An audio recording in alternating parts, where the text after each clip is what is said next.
What you want more than anything is you want to meet people with different experiences. And I've always sort of found you would see things that you would not automatically have come across. Hello and welcome to the Parliamentary Review podcast, the podcast that listens to leadership. I'm Jonathan White, and in each episode I'm joined by directors, CEOs, CFOs, government ministers, chairmen, presidents, maybe one day even the Queen. And no, I don't mean Olivia Colman. The aim is to discover who these people are, the people who get up each morning and make Britain work. We discuss everything from the government's likelihood of cutting corporation tax to the looking at environmentally friendly alternatives to paraffin wax, and of course the innovation and success in the country that make it all worthwhile in the end. We also get their take on the current political and economic state of the country. Later on in this episode, you'll have the chance to hear our exclusive interview with Lord Pickles, former Secretary of State for Communities and Local Government, Chairman of the Conservative Party, and of course current co-chairman of the Parliamentary Review. But for now, we're joined by Jeff Wilton-Love, the company director of Chapter Care. Based in North Devon, they provide care across the county, including many difficult-to-access areas. They have been modernising their services and have grown tremendously in recent years. Most interestingly, Jeff has been working with the local authorities in producing a model for social care reform, something that beyond doubt the whole country is in need of. I look forward to finding out more now. Jeff, welcome. Hello, and thank you for inviting me. No, thank you very much for coming on, Jeff. Now, I know it's been a few months since Chapter Care has been in the room, and I know the listeners would love to know not only what the company and the team have been up to since, but I think we should start off by specifically drawing attention to the social care reforms you've been working so hard on. Yes, thank you. Well, we've been working on a complete rework of the social care sector, so to speak.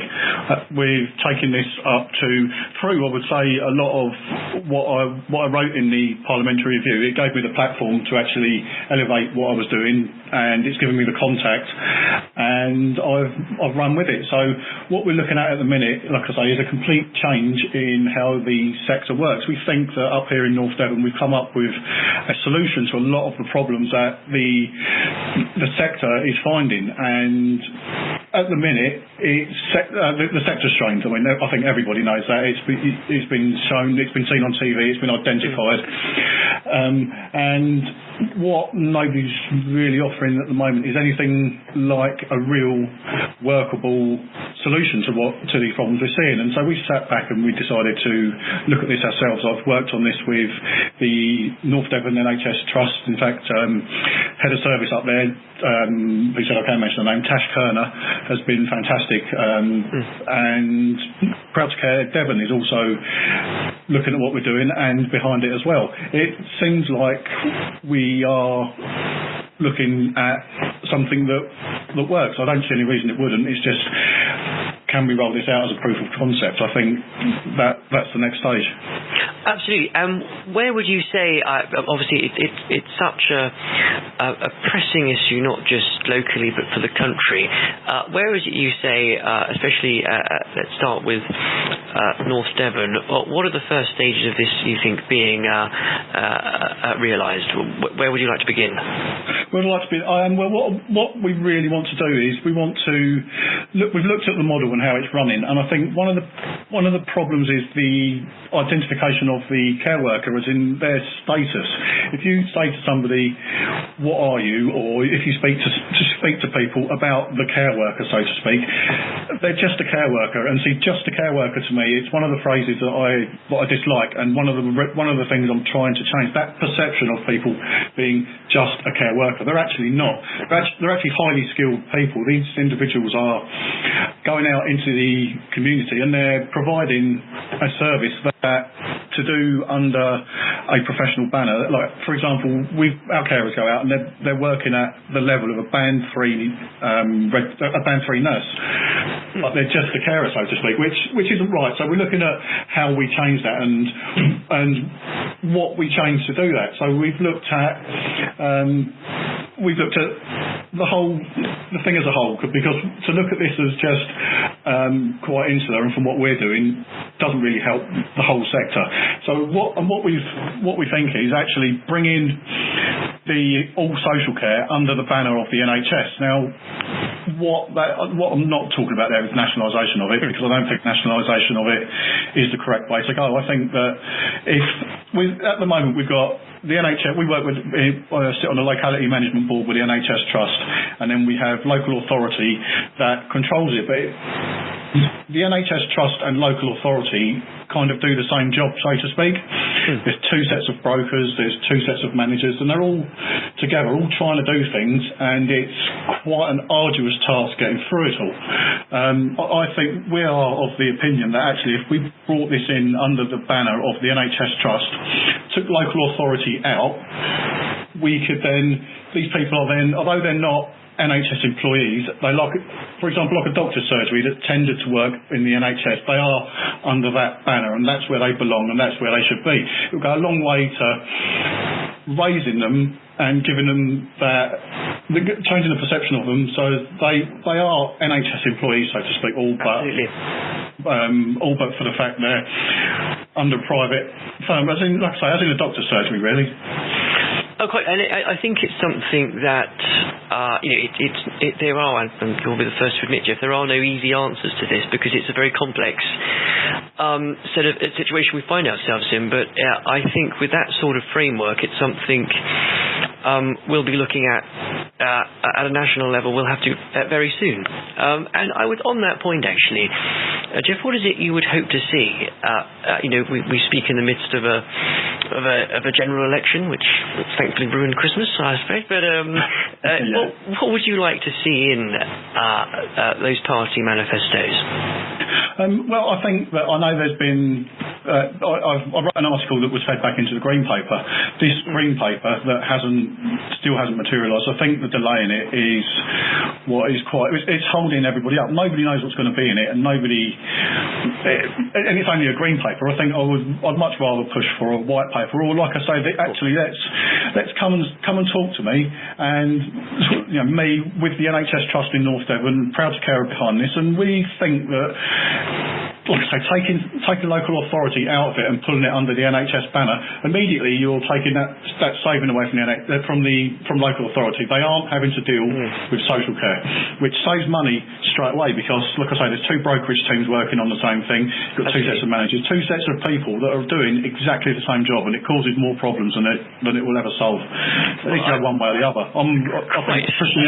So I think that letting us roll this out as a proof of concept up in North Devon would be an excellent start for anybody, for whatever party wins the election. I think that it would be nice if we could get at least a chance to prove what we're doing, or to prove what we're saying. Without a doubt, I think you've got the perfect platform now there and here in terms of obviously helping to deliver that, and I think it could be quite exciting going forward. But perhaps while we could talk about this for the next hour, Jeff, I wanted to perhaps have a turn again towards Chapter Care itself. Obviously, it's been going now for over 10 years, has grown well in that time and done exceptionally well. But what would you say how the business has had to change and adapt over the last decade or so? It's been extremely difficult. Like you say, we had our 10-year anniversary last year, and it's difficult. It's strained. What we had to change. What we did was 2 years ago, actually, we changed the way that we pay our staff, in so much that I believe we are the only people in the county I can't quote that as 100% true, but I know we were at least the first to do it. We pay all our staff by shift, so they get one set amount of money from the time they start work to the time they finish. Whereas the care industry, as general, they'll get one amount while they're in with a person, contact time, they'll get some travel time, and then they'll get downtime. We thought, actually, this isn't fair, and possibly because of the way it works, especially up here in North Devon, where things are really rural, and there could be a lot of travel time and some downtime because it's quite rural, and visits could be quite a distance apart, you could end up dropping below national minimum wage when you work out a shift on a whole. So we decided actually the best thing we can do here is start paying people by shift. Yes, and absolutely not a safe strategy, as certainly not without its risks. But how's that paid off for you? No, you're right. I mean, you're right. Not without risks. We've done a big appraisal on this before we put it in, and actually we only just run viable doing it. It only takes a little bit for us to suddenly be running at a loss, but we've managed to make it work. And what we found is over the sort of at least the last 18 months is we think we know everybody locally. I would imagine that on a national level it's pretty much the same. The care sector, everybody's shrunk. We've actually grown by we've had an increase in possibly as much as 50% over the past 18 months, which shows that there is something that we're doing right. But we also very much focus on our employees. I mean, people will tell you that the people we're looking after are the most important people, but we've developed a model where actually our employees are the most important people, and if we look after them properly, they then go out and they do their jobs properly. Absolutely. I think so many people are aware in and out of the sector, whether you're have a family member that relies on those people, or whether you're a person yourself that relies on those people. Staff recruitment in the sector, it can be exceptionally difficult, and of course then retaining. And you really have clearly developed a model there that has allowed for that by making sure they're treated, as you said, I think earlier on, Jeff, treating them with respect and properly, in as much as respect they deserve in the first place. I know that, and we'll come back to that, I think, because it's such an important topic, but you did mention just how the fact that you have managed to grow so much at a time when others perhaps aren't, not least. It was, you'll forgive me if this is wrong off the top of my head, Jeff, but last year it was Allied Healthcare UK's North Devon office, which the CQC ruled financially unstable. You decided to go in there and to take it over and make a success of it. That's right. Yeah, we sit as a tier 1 provider. We get 3 tiers of provider that sit on the locality management board where we sit, and they came out to tier 1 providers and said, we've got a provider failure, and is there anything that any of you can do? So we filled out an expression of interest and offered all their staff, and we took contracts to come over with us and took all their clients. We thought it was the best thing to do under the circumstances to ensure that people were still receiving the care they were receiving, that all them staff had security of jobs. And yeah, we did. And it was a lot of work, but ultimately it was worth it, because it solved a lot of problems. But obviously, one of the most difficult things is we've got a big unfilled list up here of care. There's people waiting care that aren't receiving it at the minute. So to put all them people that were receiving care back into the system, it wasn't really fair, and it was the right thing to do. Yes, we took all them staff on, and actually I think that since then, I forget how many staff came across in total. We've got about 100 staff at the minute. I think there was possibly about 20 that came from there. I think we've only lost one since then, and that wouldn't be from... That's a ratio anyone can be jealous of. I'm sure, yes, yeah. Again, it says that we are doing something right. Absolutely. And again, you touched on it earlier, but I think a lot of listeners, I don't think, will be aware of some of the tough and unique challenges that operating such a business is like in a rural environment like North Devon. I don't think a lot of people know how rural it can be. I know obviously distance in it itself is tricky, but perhaps just a little bit more detail on how, on a very human level, that can be very tricky. Oh, yeah. I mean, rural care up here in North Devon, it is very difficult. We've got packages of care that are in the middle of nowhere. Whereas if you need to send 2 people into there, say for 3/4 of an hour, 4 times a day, it would kind of mean that they can't do anything else except that. But we are still only to take them on. We are still only going to get paid for the 4 times 45 minutes a day.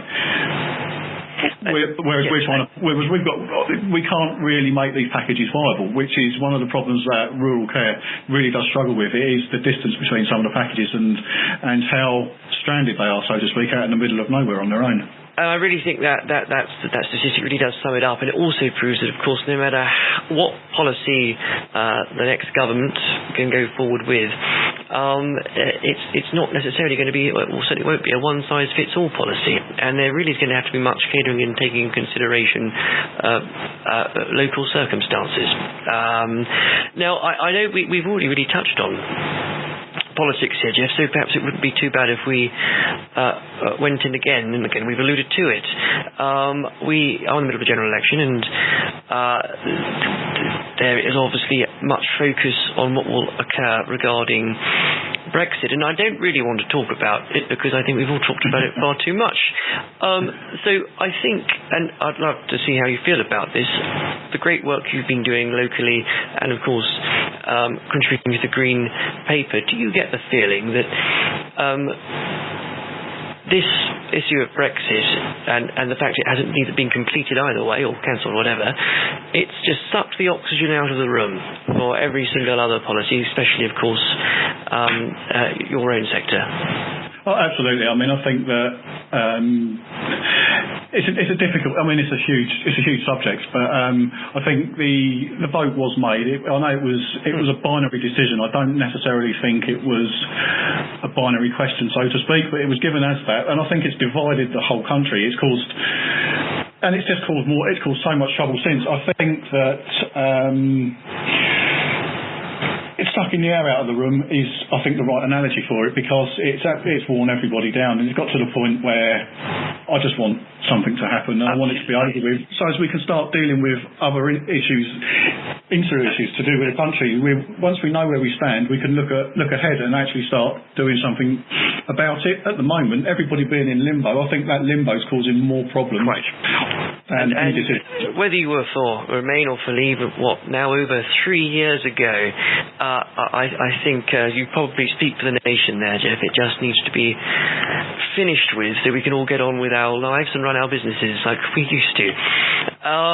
Now, I'm conscious of the time, actually, Jeff, so perhaps it might be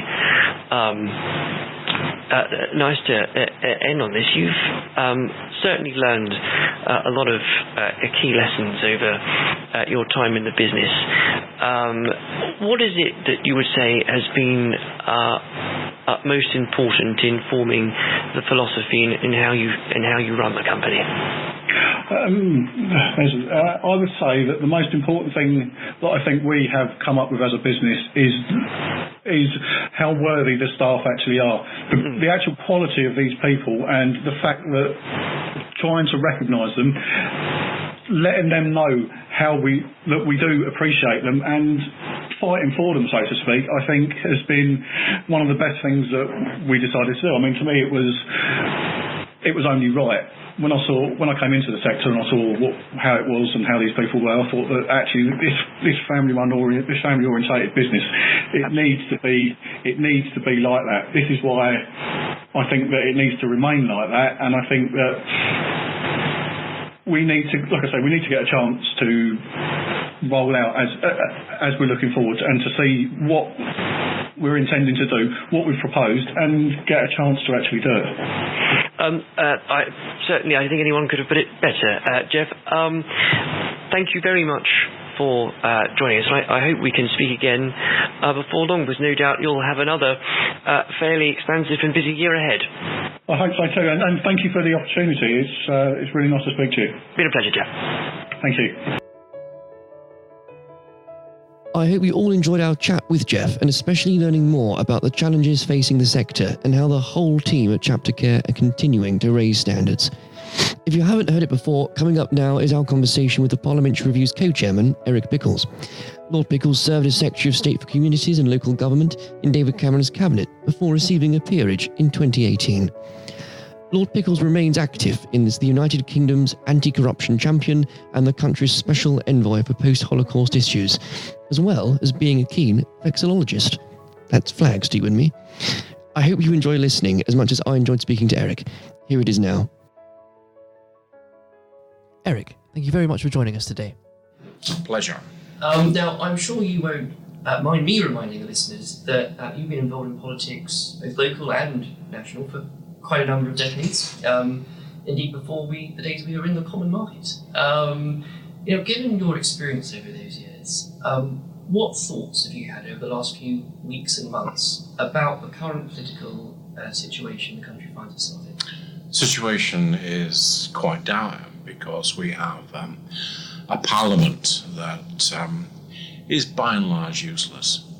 It's like a bored teenager on a long drive, and it knows what it doesn't want, and it's so bored with Brexit, but it can't agree. So no matter what you put up, it's against it. Are you in favour of a referendum? No, I don't want that.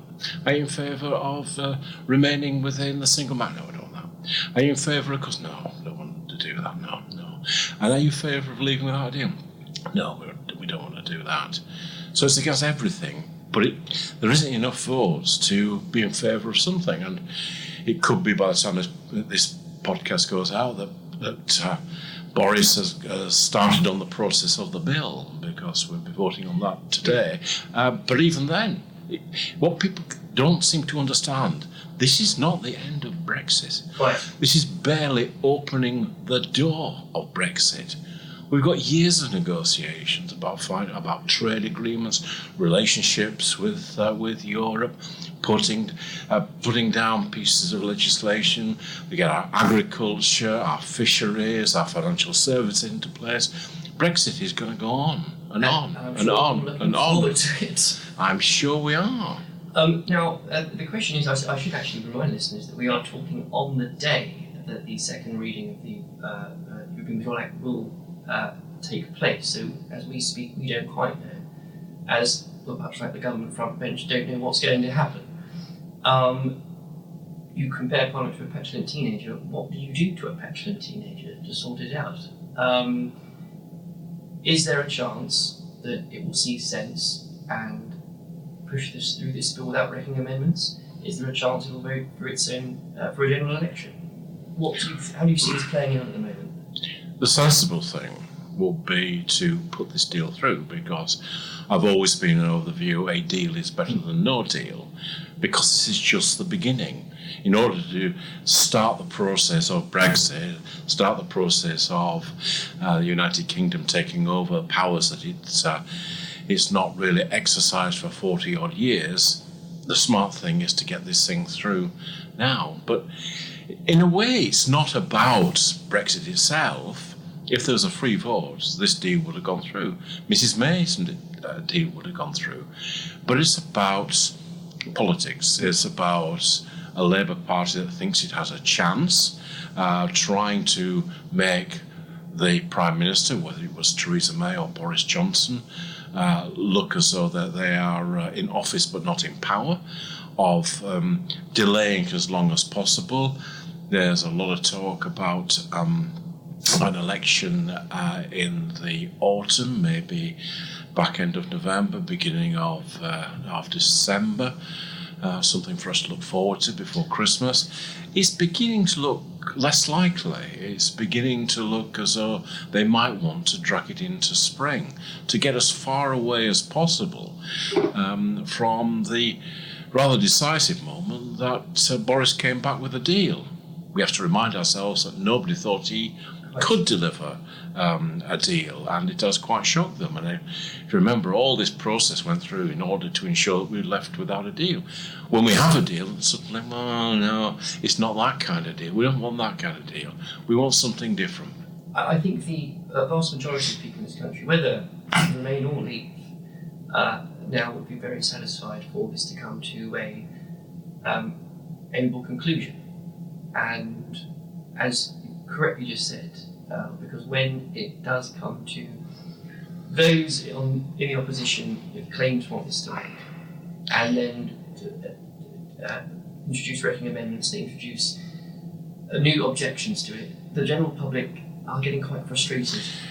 But you've got to understand that quite a lot of people don't get beyond a small area within Westminster, sometimes cliche referred to as the Westminster bubble, and go back to their own patch. Now, by and large, everybody hates their MP, except when they're at home, doing the fairs, wandering around, helping people. So they, in a way, they're cosseted to that great, which I feels coming as a tsunami of change.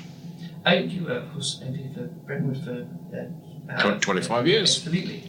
What would you? I mean, of course, you resident there as well, despite being a proud Yorkshireman, obviously representing a good Essex seat. What would you say to your constituents right now? You hang in there; it'll be all right. Well,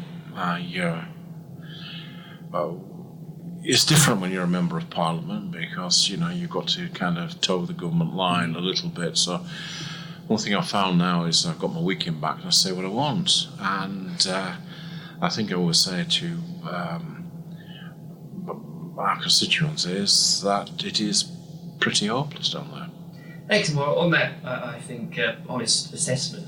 It's something I think the Parliamentary Review has always done quite well, talking frankly about problems, issues, and also not just good practice, but leadership. Well, I always used to read it when I was a member of Parliament, because what you want more than anything is you want to meet people with different experiences, and I've always sort of found it quite a kind of a chatty magazine, but also you would see things that you would not automatically have come across. I certainly have attended the receptions over the year, and it's amazing the things you kind of pick up. And I think it's important to stress it's not because politicians are uninterested, because honestly, as you all know more than anyone, it's an issue of time. And to be able to have a channel and a platform where you can keep communication lines between businesses, schools and policymakers is so exceptionally important. I think so, and it's important that it's beholden to nobody. People,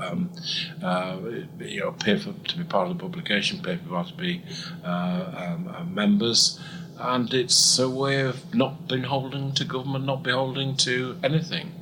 Echoing the words, of course, your fellow Chairman Lord Blunkett has said, what some might not know is that you started your political journey perhaps even further left than David Blunkett. Oh, absolutely, I was a communist. Now, what was it? At the age of 14, I was bought the Trotsky's History of the Russian Revolution, and I read it from cover to cover. I tried to read it a few years back, and I just couldn't follow anything. Oh, so I was going to say perhaps you might know the minds of the show front bench better than they do themselves. From my position when I first joined, I would regard them as recalcitrant running dogs of the capitalist system. Now, what was it then that moved you from radical Marxists to running the only inner city council controlled by the Conservatives in the 80s? Well, I was very young, and I was fascinated by what was happening in what was then Czechoslovakia and Dubček, and the revolution that was taking place there inside communism, and the way in which he was repressed by Mr. Brezhnev, and the tanks and taking over. I was so angry. And I'm 16, remember. I'm really angry. I thought, what's the most outrageous thing I can do? I'll join the Conservative Party as a protest. And I kind of sticked around, and my family thought it was the funniest thing that ever happened to it. I was Eric the Tory. And I think you announced this quite grandly as a grand protest. I did indeed, but I kept going down, and it was an exciting time. People were developing the ideas of what the Conservative Party should be. Selsdon man, even Heath looked radical. We had different ideas, and it eventually clicked. And at some point, I became a Conservative, and that was 51 years ago. I think I'm definitely 100% a Tory now. Through and through. Through and through. Although I do know the story. Most people might guess that a dialogue Conservative like yourself would have perhaps a portrait of Mr. Thatcher or Mr. Churchill in their office, but who is it that you have? That's Che Guevara.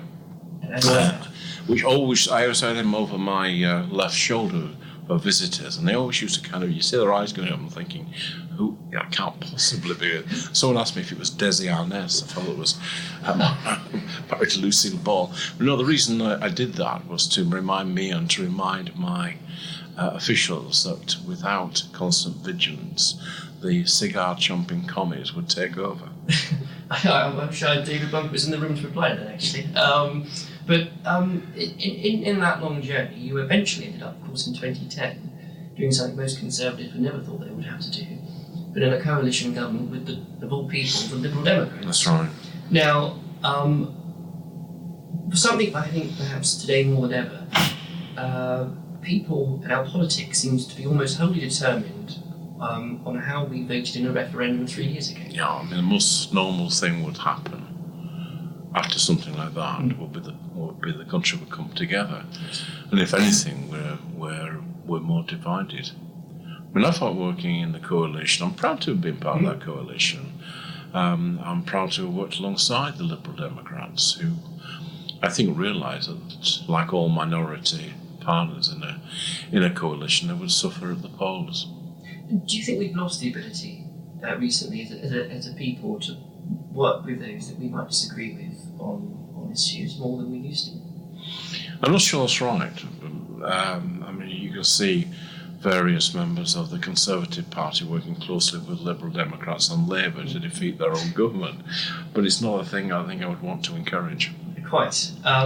And I should remind listeners, we are recording this in Victoria, just over the road at Cardinal Place, a fantastically new development site which wouldn't have been there without some of your legislation. What was the proudest? I personally approved it. Absolutely. What was the proudest moment, do you think, in serving Secretary of State for 5 years?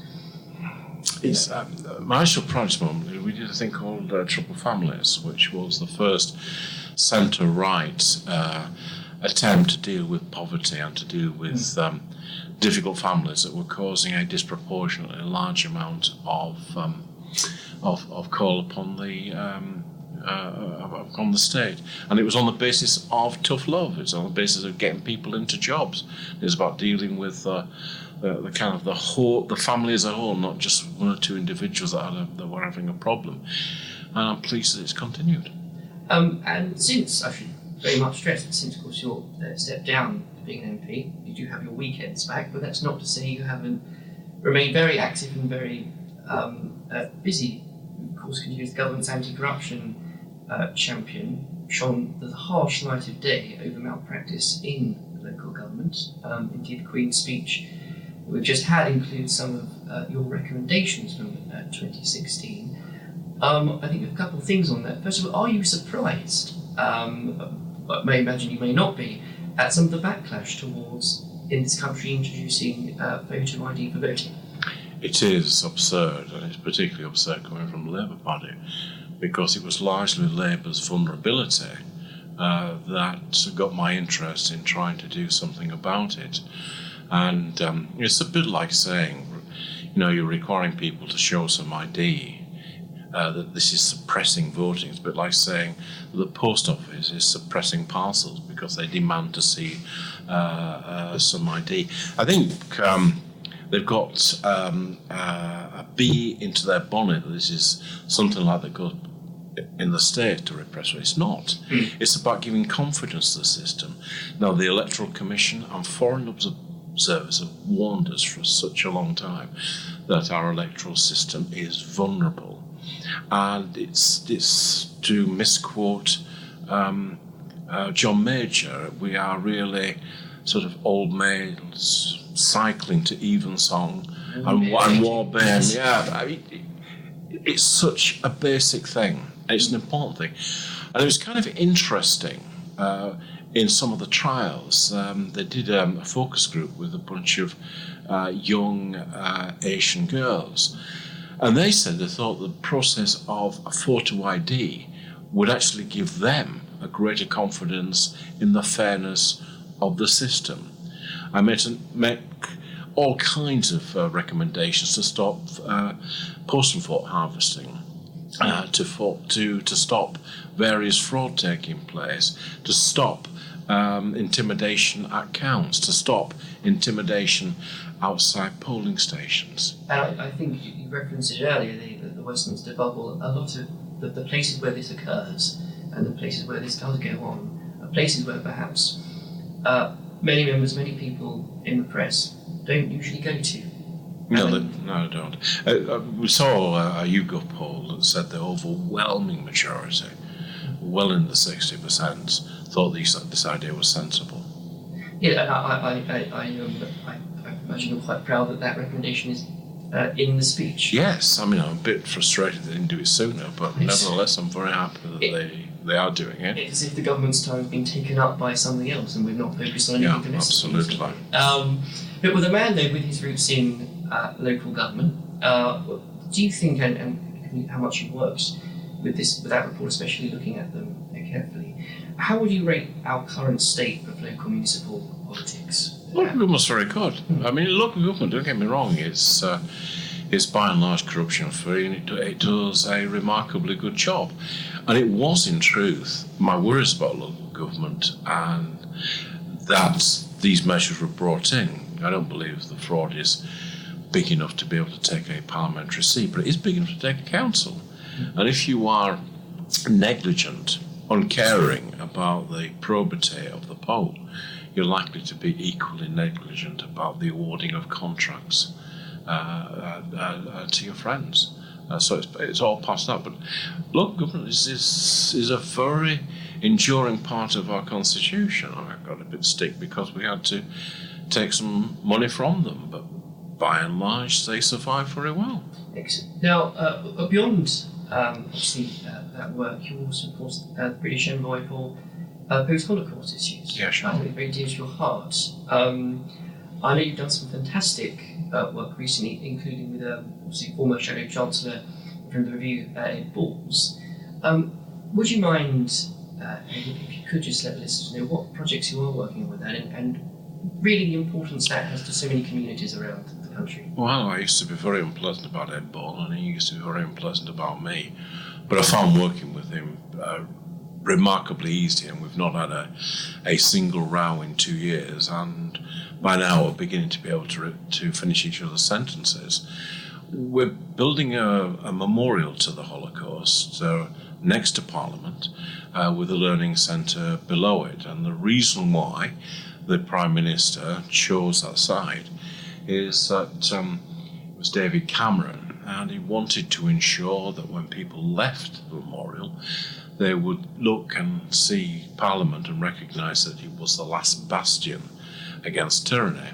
But more important, to remind people who work in Parliament that the legislature has a choice. It can either protect its citizens or it can oppress its citizens. And we do know that it was a compliant legislature that brought in the Nuremberg laws. And at a time when there are parts of Europe that are seeking to rewrite their history and seeking to see themselves as only the victims of the Nazis, I'm determined that we should tell the truth in an unblinking way. We are, I suppose, at a critical crossroads when the last survivor is likely to be no longer with us within the next decade and a half. And at that point, we do know that history starts to be reassessed. I think it was Simon Sharma that talked about this. And he was referring to the French Revolution. And of course, most of the books written in the 1850s are the ones that have shaped our view of the French Revolution. But the difference is this, that slightly over 100 years ago, my grandfather Edgar grabbed hold of his Lee Enfield and walked out of a trench in the Somme and walked towards the Germans. And within a few minutes, most of the people he'd been brought up with, most of his friends were dead. Nobody doubts that he did that. But there's a whole industry out there that doubts that the Holocaust took place. So that's why it's important that we help frame that narrative. And you referenced as well. It's so important, especially at this time of history, of so many years afterwards, that young people in schools get the correct education about it. How do we compare as a country in doing that compared to some of our European friends? We I think, compare remarkably well, particularly because we've got a mixture of things. We ensure through the lessons of Auschwitz that 2 pupils from every secondary school go to Auschwitz each year, that they have a preliminary meeting, a visit and a wrap-up. We ensure that Holocaust Day is remembered in January. Now, I can remember starting that, or not starting it, but being part of a foot soldier of people that put it together. And, it was like one man and a dog, but now it's quite a massive, it's a massive event. So I think we are quite good at remembering that. I think where we perhaps do need to have a wider understanding is beyond the death counts. And we need to kind of understand the Einsatzgruppen, which was the roving murder squads, how important they were. You were more likely to have been shot in a ditch than to end up in a death camp. The hinterland of that is Lithuania, where I was last week talking to colleagues, and through Belarus and the Ukraine.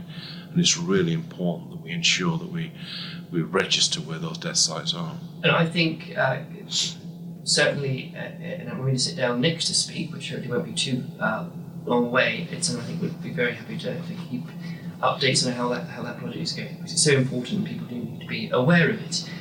Looking to the future, though, I imagine you were actually very content and happy. The former Prime Minister, friend and colleague David Cameron just released his book, and you were quite unscathed from it. I can't. He was very nice about it.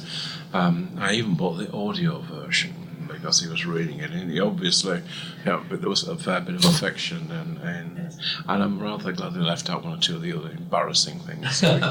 Maybe another time. Yeah. But it's important, I think, and I'm conscious of the time. But I think it's important that today people have become so perhaps caught up in what's happening in this country regarding Brexit. Looking to the future, what would you say that it's a positive thing that this country has to look forward to? Well, we're a large trading nation. We're a large economy. We're a liberal democracy, and it would be good to get through Brexit over the coming years. And it would be good to start to look at some of the social issues that we need to tackle, those that have been left behind by our economic progress. And it would be good to see some solid investment in this country, both in terms of its infrastructure, but also in terms of the way it operates as a democracy. And I know that's going to be a huge focus of the next review. Pickles, thank you very much for joining us. Thank you. As always, it's been a pleasure interviewing and learning from our guests. I hope you all enjoyed listening. Until next time, I'm off to the Phoenix to raise a glass to raising standards. Goodbye. Thank you for listening to our podcast. You can find every episode on iTunes, YouTube, and Spotify. The views expressed by each guest in the podcast are their own. They do not represent the opinions of the Parliamentary Review, Westminster Publications, Lord Pickles, Lord Blunkett, David Curry, or any other guest on the podcast. If you'd like to know more about the Parliamentary Review, please visit www.theparliamentaryreview.co.uk.